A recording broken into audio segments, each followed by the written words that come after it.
रामनाथ भागना चाहता था, पर उसके पांव मानो जाम हो गए थे। रामनाथ की चीख पूरे खेत में गूंज उठी। अगली सुबह अजय अपने पिता को खोजने खेत पहुंचा, लेकिन वहां सिर्फ विजुका खड़ा था। अब वो पहले से भी ज्यादा डरावना, और उसके पैरों के पास रामनाथ का जला हुआ जूता पड़ा था।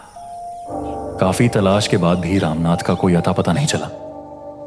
अजय अब समझ चुका था कि हो ना हो, उसके पिता के गायब होने का कारण वो बिजूका ही है।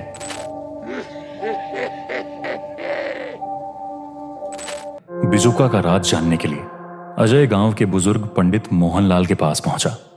मोहनलाल अजय को बिजूका की भयानक सच्चाई बताई। वो सच्चाई जिसे सुनकर अजय के रोंगटे खड़े हो गए। मोहनलाल ने बताया, ये कोई आम बिजूका नहीं है, बल्कि बिजूका के रूप में मदन का भूत है। वर्षों पहले यहां एक जमींदार ठाकुर रणवीर सिंह का राज्य था। उसने गांव वालों पर बहुत जुल्म किए और कई गरीब किसानों की जमीनें हड़प ली। उसमें एक जमीन मदन की भी थी। मदन के पास उस जमीन के अलावा कुछ नहीं था। रणवीर की नजर उसकी जमीन पर पड़ गई थी। जब मदन ने इसका विरोध किया तो एक दिन रणवीर के गुंडों ने उसे इसी खेत में बांधकर जिंदा जला दिया। लेकिन मरते समय उसने रणवीर को श्राप दिया, ठाकुर, मैं लौटूंगा और हर उस इंसान को मिटा दूंगा जो मेरे इस खेत में कदम रखेगा। मदन तो मर गया, लेकिन उसकी आत्मा को मुक्ति नहीं मिली और वो बिजूका बन अपने खेत की रखवाली करने लगा। उसके रणवीर के सभी गुंडों को एक एक कर मार डाला। उसके भय से रणवीर ये गांव छोड़कर हमेशा के लिए यहां से चला गया। ठाकुर तो चला गया, लेकिन मदन का श्राप आज भी कायम है। अजय ने गहरी सांस ली और मोहनलाल से पूछा, तो इसका कोई उपाय नहीं है? क्या हम इस श्राप को खत्म नहीं कर सकते? मोहनलाल ने गंभीरता से कहा, मदन की आत्मा तभी शांत होगी जब उसकी आत्मा को सही विधि से मोक्ष दिया जाएगा। लेकिन यह आसान नहीं है, क्योंकि बिजूका अब सिर्फ एक आत्मा नहीं, बल्कि बदले की आग में जलती हुई शक्ति बन चुका है। अजय ने ठान लिया कि वह अपने पिता और गांव वालों को इस डर से मुक्त कराएगा। अजय ने मोहनलाल से कहा, अगर इस श्राप को खत्म करने का कोई तरीका है तो हमें उसे अपनाना होगा। मैं इस डर को हमेशा के लिए मिटाना चाहता हूं।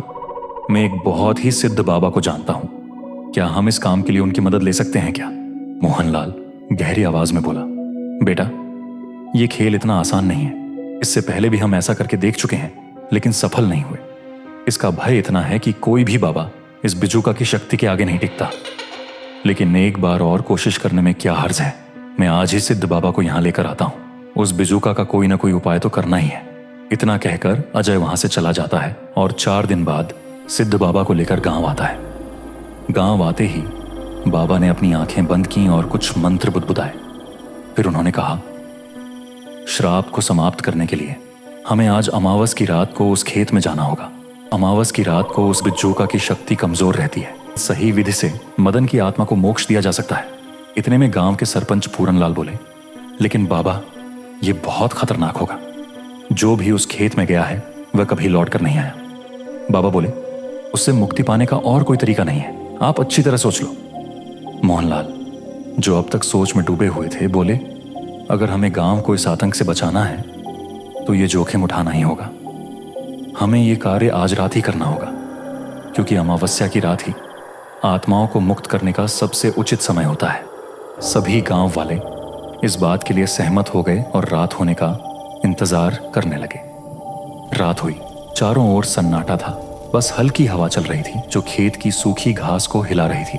अजय, पूरनलाल और पंडित मोहनलाल कुछ गांव वालों को लेकर एक साथ उस खेत की ओर बढ़ रहे थे। सभी के हाथ में मशालें थीं। जैसे ही वे खेत के पास पहुंचे, अजीब सी ठंडक महसूस होने लगी। हवा अचानक और तेज हो गई। बिजूका वहीं खड़ा था, काला, जला हुआ, फटे पुराने कपड़ों में, लाल चमकती आंखों के साथ। ऐसा लग रहा था कि वह सभी को घूर रहा हो। बाबा ने मंत्र पढ़ने शुरू किए। तभी बिजूका में हलचल हुई। उसके हाथ हिलने लगे, उसकी आंखें और ज्यादा चमकने लगीं।